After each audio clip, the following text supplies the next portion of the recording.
تو تب ادھر بدھ والے دن شام کو نا صبح پروگرام ہوتا ہے تو بزم ادب، اس کے اندر بھی میں تقریروں میں حصہ لیا کرتا تھا. جب میں داخلے کے لیے جب میں گیا تو انہوں نے مجھ سے پوچھا تو آپ نے کس شعبے میں داخلہ لینا ہے، شعبہ حفظ میں یا کلیت الشریعہ میں یا کلیت القرآن میں؟ میں نے کہا کہ جدھر تقریریں ہوتی ہیں نا میں نے ادھر حصہ لینا ہے. وہ قاری صاحب ہمارے علاقے کے تھے، شیخ شفیع طاہر صاحب، بہت مشفق تھے، ہمارے محترم ہیں، میرے استاد محترم ہیں. انہوں نے فرمایا کہ آپ کی ابھی عمر نا کم ہے تو آپ حفظ کر لیں. تو پھر میں نے حفظ کیا، جامعہ رحمانیہ سے حفظ کیا. اس کے دوران بھی میں اسبوعی پروگرام میں تقریریں کیا کرتا تھا. شروع میں میرا انداز تقریباً ہمارے علاقے کی جو مشہور شخصیات ہیں ان کا میں انداز اپنایا کرتا تھا. بعد میں میرے والد صاحب نے کہا کہ بہن بھائیوں نے، دوست احباب نے کہا کہ آنے والا جو وقت ہے لوگ انگلش میڈیم والے اسکولوں میں اپنے بچوں کو داخل کروائیں گے تو اردو کم سے کم اردو سپیچ وہ لوگ سنیں گے، سلجھے لوگ جو ہیں نا وہ اردو سپیچ سنیں گے. تو آپ اردو کی طرف مائل ہوں اور اس طرف اپنی مشق کریں. تو تب میرا مائنڈ بن گیا، تب سے لے کر میں الحمدللہ آج تک اردو سپیچ کر رہا ہوں. پہلے شروع میں نے پنجابی میں کیا تھا، اس کے بعد میں اردو میں کر رہا ہوں. ماشاءاللہ. تو نقابت کا شوق کس نقیب کو دیکھ کے جو ہے نا آپ کو ہوا؟ نقابت میں جب مدرسے میں ایک دن ایسا ہوا کہ نقابت کے لیے اسٹیٹ سیکرٹری کے لیے کوئی بندہ نہ تھا، تو انہوں نے مجھے کہا کہ آپ نا تقریروں کے اندر شعر پڑھتے ہیں، آپ جب کسی کو دعوت دیں تب بھی ایک آدھا شعر پڑھ لیں تو ہمارا یہ نا ایک دن جو ہے نا وہ گزر جائے گا. تو الحمدللہ میں پہلے سے شروع سے ایک خطابت کے اندر اشعار بڑی اہمیت کے حامل ہوتے ہیں. میں نے اشعار کافی یاد کیے ہوئے تھے. تو ایک دن ایسا ہوا جب دوستوں کے کہنے پر میں نے نقابت کی. جب میں نے نقابت کی تو وہ کہنے لگے کہ آپ تو نقابت بھی اچھی کر لیتے ہیں، اگلا جب ہمارا پروگرام ہوگا تو آپ نے نقابت کرنی ہے. میں نے کہا چلیں ٹھیک ہے. ایسا کوئی 4-5 پروگرام ایسے ہوئے تو میں نے نقابت کی. کچھ مجھے اپنے آپ میں وہ ایک جب داد ملتی ہے، حوصلہ افزائی ہوتی ہے تو دل کو اچھا لگتا ہے. تو پھر میں اس میں محنت کرنا شروع کر دیا. تو دیوبندیوں کے عالم ہیں، ہمارے محترم ہیں، چاہے وہ ہمارے مسلک سے تعلق نہیں رکھتے، اللہ تعالیٰ ان کی آواز کو، اللہ تعالیٰ ان کو مزید برکت عطا فرمائے. قاضی مطیع اللہ صاحب، ان کی آواز، ان کے اشعار کو سن کر میرے اندر مزید وہ جوش دوبالا ہوا. 1-2 ملاقات پر میں نے ان کو کہا بھی کہ میں آپ کی اشعار پڑھتا ہوں، کیا اجازت ہے؟ تو انہوں نے مجھے حوصلہ افزائی کے لیے تھاپڑی دی کہ اللہ تعالیٰ آپ کو مزید ترقی عطا فرمائے تو آپ اشعار پڑھا کریں.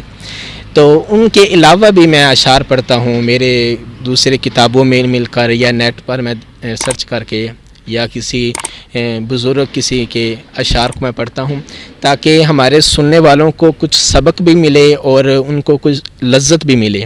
ویسے میرا تو خطابت کے اندر میں اردو میں سپیچ کرتا ہوں، لیکن نقابت میں میرے زیادہ تر اشعار پنجابی میں ہیں، اور پنجابی میں کچھ وہ ہماری مادری زبان ہے، جب وہ پڑھتا ہوں نا تو مجھے ایک دلی سکون بھی ملتا ہے. اور خطابت میں جب اردو میں تقریر کرتا ہوں تو مجھے دلی سکون ملتا ہے. تو زیادہ تر اشعار مختلف علماء کرام سے میں نے لیے. ماشاءاللہ. آپ کو اہل حدیثوں کے اندر جو ہے نا کون سا عالم پسند ہے جس کو آپ سب سے زیادہ پسند کرتے ہیں؟ الحمدللہ اہل حدیثوں کے اندر میرے سارے کے سارے علماء کرام ہمارے آنکھوں کے جنبر ہیں. اللہ تعالیٰ ان کو سلامت رکھے، ہمارے آنکھوں کے تارے ہیں. اللہ تعالیٰ ان کی زندگیوں میں برکت پیدا فرمائے. وہ ہمارے اکابر ہیں، ہمارے بڑے ہیں، سارے کے سارے مجھے محترم ہیں میرے عزیز. نہیں دیکھیں، جس طرح مجھے شہدائے اہل حدیث یزدانی شہید رحمۃ اللہ علیہ اور علامہ شہید رحمۃ اللہ علیہ کے بعد شیر پنجاب حضرت مولانا منظور احمد صاحب سب سے زیادہ پسند ہے، تو آپ کو کوئی ایک آدھا خطیب تو ہوگا نا جو پسند ہے اس ٹائم موجودہ؟ مجھے نا جب میں اردو کی طرف آیا تو مجھے سب سے زیادہ علامہ ابتسام الہی ظہیر صاحب، اس کے بعد پروفیسر عتیق اللہ عمر صاحب، پروفیسر عبدالرزاق ساجد صاحب، اور دیوبندیوں کے عالم دین ہیں مولانا امجد خان صاحب. یہ مجھے زیادہ بہتر اور ان کو میں زیادہ سنتا ہوں. شیر پنجاب حضرت مولانا منظور احمد صاحب، ان کے ساتھ کوئی وقت گزرا، وہ کیسے انسان ہیں؟ ماشاءاللہ بہت اچھے، کافی پروگراموں میں، کافی جلسوں میں ملاقات ہوتی رہی، اور ایسی نصیحتیں کرتے ہیں کہ اپنی پوری زندگی کا ہم کو نچوڑ بیان کرتے ہیں۔ ایک دن گرین ٹون میں جلسہ تھا، تو نقابت کرنے کے بعد ہم کھانے کے لیے گئے، تو ادھر بیٹھے ہوئے تو کہنے لگے کہ بیٹا یہ وقت اب آپ کا ہے، اور ہم نے اپنی زندگی میں اللہ تعالیٰ کا شکر ادا کرتے ہیں کہ ہم نے اپنی زندگی میں ایسا وقت دیکھ لیا ہے کہ ہمارے پیچھے ہماری آنے والی نسل اسٹیج پر تیار کھڑی ہے۔ تو ہم نے اپنی زندگی پر دیکھ کر اللہ تعالیٰ کا میں شکریہ ادا کرتا ہوں۔ تو جب انہوں نے یہ بات کی تو میری آنکھیں نم ہو گئی۔ تو اللہ تعالیٰ کا شکر ادا کرنا چاہیے، اللہ تعالیٰ نے ہمیں یہ موقع عطا فرمایا، اور ہمارے نوجوان جتنے بھی علماء کرام ہیں ان کے لیے میں دعا کرتا ہوں اللہ تعالیٰ یہ ان کی حفاظت فرمائے، جہاں بھی جاتے ہیں دن رات سفر کرتے ہیں۔ ہمارے بہت سارے دوست جن کے پاس اپنی سواری بھی نہیں ہوتی، وہ عام ٹرانسپورٹ پر سفر کرتے ہیں، بڑی مشکلات کا سامنا کرتے ہیں، اور اپنے جو جگہ ہوتی ہے جس پر جلسہ ہوتا ہے وہاں پہنچتے ہیں اور وعدے کے مطابق جاتے ہیں۔ تو مولانا صاحب نے ہمیں ایک نصیحت فرمائی کہ بیٹا وقت بدلتا رہتا ہے، لیکن انسان اور انسان کے الفاظ اس کو تب پتہ چلتے ہیں جب اس کی زبان سے نکل جاتے ہیں۔ جب کمان سے تیر نکل جاتا ہے تو پھر اس کو احساس ہوتا ہے یہ تیر میرا یہاں نہیں لگنا چاہیے، دوسری جگہ لگنا چاہیے۔ آپ نے اپنی زبان کے الفاظ سے کبھی ایسا مت بولیں، کیونکہ آپ ایک اسٹیج پر ہو، لاکھوں کا مجمع، اور جب آپ نیٹ پر جاتے ہو تو لاکھوں بلکہ ہزاروں سینکڑوں کا مجمع آپ کو سننے والا ہوتا ہے۔ آپ کی زبان سے کبھی ایسا الفاظ نہ ہو جو ہمارے مسلک پر داغ ہو، ہماری ذات پر داغ ہو، ہمارے اکابرین ہمارے اسلاف پر داغ ہو۔ یہ حقیقت میں بڑی ہمارے لیے ایک خوش بختی ہے اور ہمارے لیے بڑی اعزاز کی بات ہے کہ مولانا صاحب کی زندگی میں اللہ تعالیٰ نے ہم کو ان کی قربت ہمیں عطا فرمائی، ان کا ساتھ ہمیں نصیب فرمایا، ان کی نصیحتیں ہمیں نصیب فرمائی۔ اللہ تعالیٰ سے دعا ہے اللہ تعالیٰ، اور میں اکثر یہ دیکھا ہے کہ مولانا صاحب جہاں بھی جاتے ہیں اور دیکھتے ہیں کہ نوجوان نقابت کر رہے ہیں یا نعت خواں ہیں یا کوئی حمد پڑھ رہا ہے یا کوئی تقریر کر رہا ہے، اس کو کوئی نہ کوئی ضرور نصیحت کرتے ہیں، کیونکہ وہ ہمارے بڑے ہیں، ان کا نصیحت کا حق ہے، اور ہم کو یہ چاہیے کہ ان کی نصیحتوں کو تسلیم کریں اور اپنی خطابت میں اپنے علم کو مزید بیان کرنے میں بہتری لے کر آئیں۔ اللہ تعالیٰ ان کی عمر کو دراز فرمائے، ان کو صحت کاملہ عاجلہ عطا فرمائے، اللہ تعالیٰ ان کے سفروں کی حفاظت فرمائے۔ آمین۔ اچھا، پچھلے دنوں کسی بندے نے کوئی ایک بات کی ہے شیر پنجاب کے حوالے سے کہ ان کی جی طبیعت بہت زیادہ خراب ہے اور وہ بول بھی نہیں سکتے، تو آپ ایسے بندے کے حوالے سے کیا بات کریں گے کہ ایک اللہ کے ولی کے بارے میں اس نے اتنی غلیظ زبان استعمال کی، جو ان کی طبیعت خراب، وہ بول بھی نہیں سکتے، اور دعاؤں کی درخواست سے، حالانکہ شیر پنجاب کا وضاحتی بیان بھی آیا ہے کہ میں الحمدللہ ٹھیک ہوں، ہلکا پھلکا بخار تھا، تو اس طرح سازشیں کرنے والے لوگوں کے بارے میں آپ کیا کہتے ہیں؟ دیکھیں کہ یہ سازشیں روز اول سے چل رہی ہیں۔ حبیل کا مسئلہ، قبیل کا مسئلہ بھی آپ کے سامنے، نبی کریم صلی اللہ علیہ وسلم کی ذات کا مسئلہ بھی آپ کے سامنے، اپنے چاچا تھے، اپنے علاقے والے تھے، انہوں نے نہیں چھوڑا، تو ہم اور آپ کس بات کی مولی ہیں؟ تو جہاں پھول بچھانے والے ہوتے ہیں وہاں کانٹے بچھانے والے بھی ہوتے ہیں۔ تو ہمیں جس طرح مولانا صاحب کا دل فراخ ہے، اللہ تعالیٰ ان کو مزید فراخی عطا فرمائے۔ انہوں نے اپنی زبان سے اس بندے کے لیے ابھی تک کوئی ایسا الفاظ نہیں بولا کہ جو اس کے لیے بددعا کا باعث ہو، بلکہ اسے یہی کہا کہ اللہ تعالیٰ اس کو ہدایت دے۔ میں الحمدللہ ٹھیک ہوں۔ وہ کھڑیاں میں تھے، میں نے بھی جب پوسٹ دیکھی تو میں بڑا پریشان ہوا، تو میں نے دوست سے بات کی تو وہ کہتے وہ تو الحمدللہ ٹھیک ہیں، ایسے کسی ایک بندے نے بات پھیلا دی، ایسی کوئی بات نہیں۔ بلکہ پھر مولانا صاحب کا اپنا لائیو بیان آیا تو پھر ہمیں تسلی ہوئی، تو تب تک ہم یہی دعائیں کرتے رہے تھے کہ اللہ تعالیٰ ان کی حفاظت فرمائے۔ تو الحمدللہ اب بھی ہم دعائیں کرتے ہیں، اور جو بھی شر پسند ہیں اللہ تعالیٰ ان کو ہدایت نصیب فرمائے۔ ہماری یہی دعا ہے، کیونکہ ہم نبی کریم صلی اللہ علیہ وسلم کی امتی ہیں، ان کی انشاءاللہ تعالیٰ نقش قدم پر چلنے کی ہم کوشش کریں گے۔ اللہ تعالیٰ ہمیں توفیق عطا فرمائے۔ پچھلے دنوں مجھے جو ہے نا پتہ چلا، شیر پنجاب صاحب نے خود بتایا، بلکہ ان کو کسی بندے نے بتایا کہ ایک بندے کے پاس نا ان کا کوئی 100 کے قریب بیان پڑے ہیں، تو اس بندے نے یہ بولا کہ جی یہ میں نے خود بنائے تھے، خود ریکارڈنگ کی ہے، تو جب یہ مولانا منظور صاحب دنیا سے جائیں گے، جب وہ فوت ہوں گے، میں تب جو ہے نا وہ نیٹ پہ دوں گا تو لوگ بہت زیادہ سنیں گے، تو کیا ایسا کرنا چاہیے یا نہیں کرنا چاہیے؟ دیکھیں دین کا انہوں نے کام کیا ہے، ٹھیک ہے، ان کے جو ہے نا بیانات جو ہیں کسی کے پاس نہیں ہے، لوگ سننا چاہتے ہیں ان کو نیٹ پہ دیں، لیکن اس طرح کی جو ہے نا گندی سوچ رکھنے کے بارے میں آپ کیا کہتے ہیں؟ نبی کریم صلی اللہ علیہ وسلم نے فرمایا الیوم اکملت لکم دینکم و اتممت علیکم نعمتی، دین اسلام مکمل ہو چکا ہے، علماء کرام اس کے لیے محنت کر رہے ہیں، گلی گلی نگر نگر بستی بستی جا کر. اور میں یہ جانتا ہوں کہ ہمارا ایک پروگرام ایسا تھا مولانا صاحب کے ساتھ، وہ بڑے ویران علاقوں کو چھوڑ کر آگے تھا، تو وہاں بڑی لوگ محبت اور پیار کرنے والے. تو مولانا صاحب نے یہ نہیں کہا کہ یہاں سی ڈی نہیں ہے، یہاں کوئی مووی بنانے والا نہیں ہے، میں تقریر ایسے مدھم انداز سے کر لوں. لیکن میں نے دیکھا کہ مولانا صاحب بغیر ویڈیو کے بھی ایسا بیان کیا جو ہزاروں کے مجمع سے بھی اعلیٰ انہوں نے بیان کیا. تو مولانا صاحب کے ذہن میں ایسی کوئی بات نہیں ہوتی کہ لوگ میری آواز کو، میرے بیان کو چھپا کر رکھیں، بلکہ ان کا یہ ہوتا ہے کہ میں زیادہ سے زیادہ لوگوں کو دین اسلام سناؤں. اور کوئی ایسی بات نہیں کہ لوگ میری آواز کو بند کر دیں، میری آواز کو چھپا لیں، بلکہ میں یہ دعا کرنا چاہتا ہوں کہ ان بھائیوں کے لیے اللہ تعالیٰ ان کو ہدایت نصیب فرمائے کہ مولانا کا اپنا بیان انہوں نے جائز کر دیا. ان کی اگر مولانا صاحب سے بھی آپ یہ بات کریں گے نا، وہ بھی یہ کہیں گے یار اس بندے نے اچھا نہیں کیا، اس کو چاہیے اب اس کو نیٹ پر دے دے تاکہ لوگ سننے والے مزید سنیں. اللہ تعالیٰ ہم یہ دعا کرتے ہیں اللہ تعالیٰ اس کو ہدایت نصیب فرمائے، وہ زیادہ سے زیادہ دین اسلام کے اس قدم کو بھی آگے رکھے کہ اگر کوئی جو مولانا صاحب کو سنتا ہے وہ بھی مولانا صاحب کے سارے بیانات سن سکے. تو اللہ تعالیٰ اس کو ہدایت نصیب فرمائے. ماشاءاللہ آمین. اور آپ نے ایک نماز کورس کے حوالے سے جو کورس شروع کیا تھا، تو کتنے لوگوں نے جو ہے نا اس سے فائدہ حاصل کیا، اور آپ کو کیسا لگتا ہے کہ جب لوگ اس سے فائدہ اٹھاتے ہیں یا آپ کے جو ہے نا کلپ وغیرہ دیکھتے ہیں، آپ سے محبت کرتے ہیں، آپ کو کیسا لگتا ہے؟ اور ماشاءاللہ آپ نے چینل بھی بنایا ہوا، اس کے حوالے سے آپ کیا کہیں گے؟ جی، میرا چینل قدوسی اسلامک سینٹر، اس پر بھی میں نے اس اپنے جو ہے نا نماز مع ترجمہ کورس اس کو محفوظ کرنے کے لیے بھی سینٹر رکھا گیا ہے تاکہ لوگ ادھر سے بھی ریسرچ کر کے دیکھ سکتے ہیں.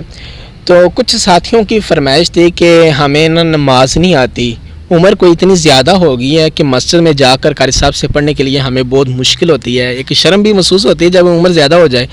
تو ہمارے لیے کوئی ایسا آپ بیان کر دیں تاکہ ہم نماز سیکھ سکیں. پھر ہم نے اس کا مطالعہ کیا، اس کی تقدم میں کافی علماء کرام سے میں نے مشورے لیے، تو پھر ہم نے اس کی ریکارڈنگ کی. تو الحمدللہ پھر اس کو اس انداز سے بیان کیا گیا کہ جس طرح ایک بچے کو پڑھایا جاتا ہے نا، بالکل تھوڑا سا سبق اور ایک ایک لفظ کر کے سبق، اور اس کے بعد اس کے تلفظ کی ادائیگی بھی ایک ایک لفظ کر کے جس طرح پڑھایا جاتا ہے، یعنی کہ تھوڑا دیر پڑھ کر اس کے بعد رک جاتا ہوں، اس کے بعد پھر دوسرا جس درمیان میں وقفے میں رک جاتا ہوں نا، وہ دوسرا بندے کو موقع ملتا ہے تاکہ وہ بھی پڑھے اور اپنی زبان کے ساتھ وہ پڑھ کر اس کو زیادہ ذہن نشین ہو جائے گا.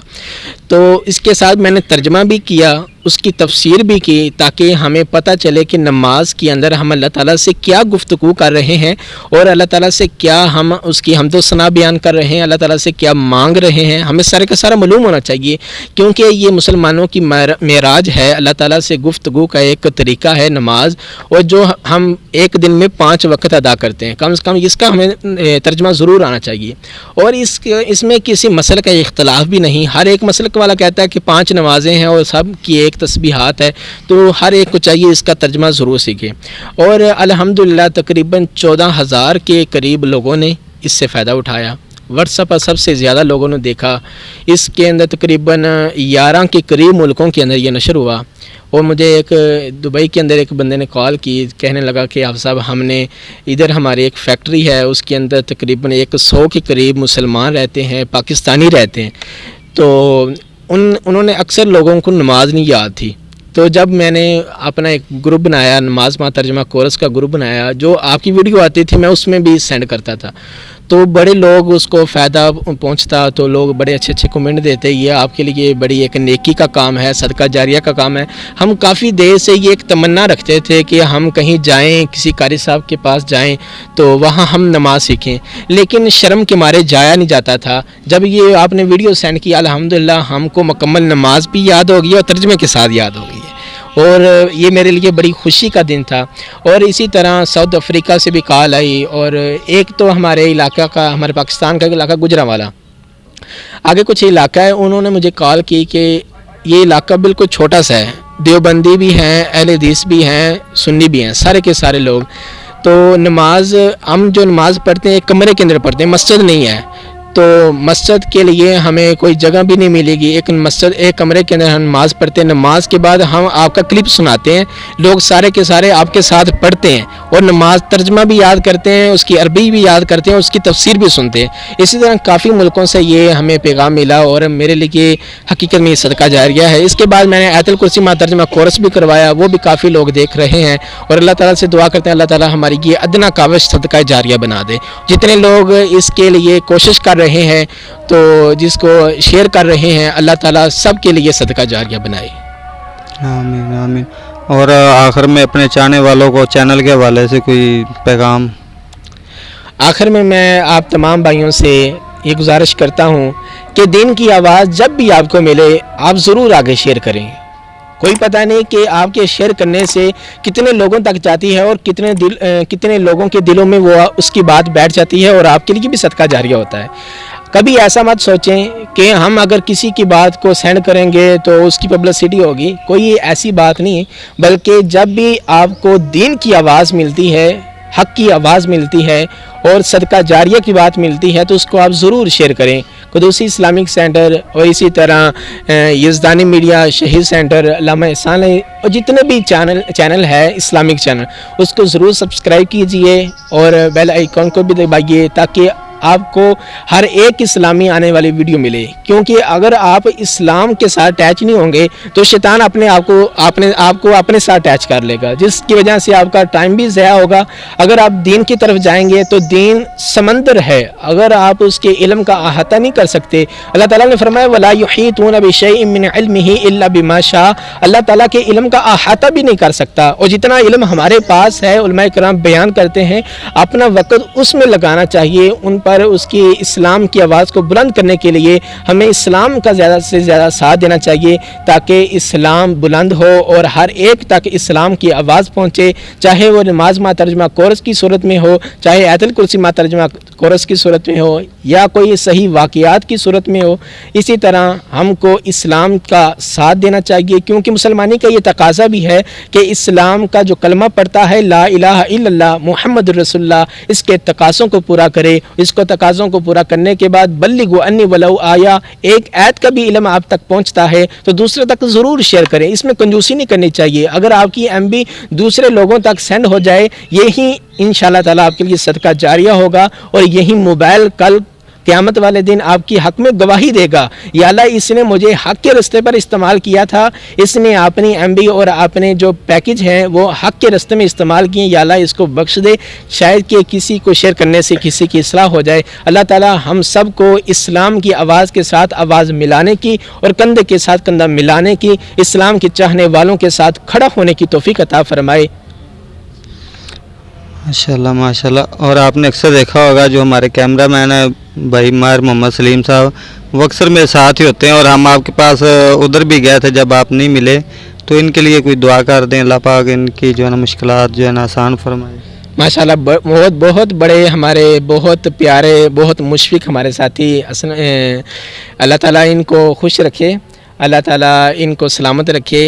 کیا نام سلیم صاحب, اور ان کی والدہ بھی فوت ہوئی, اللہ تعالیٰ ان کی والدہ کو جنت فردوس میں اعلیٰ مقام نصیب فرمائے, ان کے لیے ان کو صدقہ جاریہ بنائے, ان کے صغیرہ کبیرہ گناہ معاف فرمائے, اور ان کے گھر میں خیر و برکت کا نزول پیدا فرمائے. ان کی اولاد کو اللہ تعالیٰ نیک بنائے, ان کو بھی نیک بنائے, جو نیکی کا کام کرتے ہیں اللہ تعالیٰ استقامت عطا فرمائے, اور ان کے لیے بھی صدقہ جاریہ بنائے.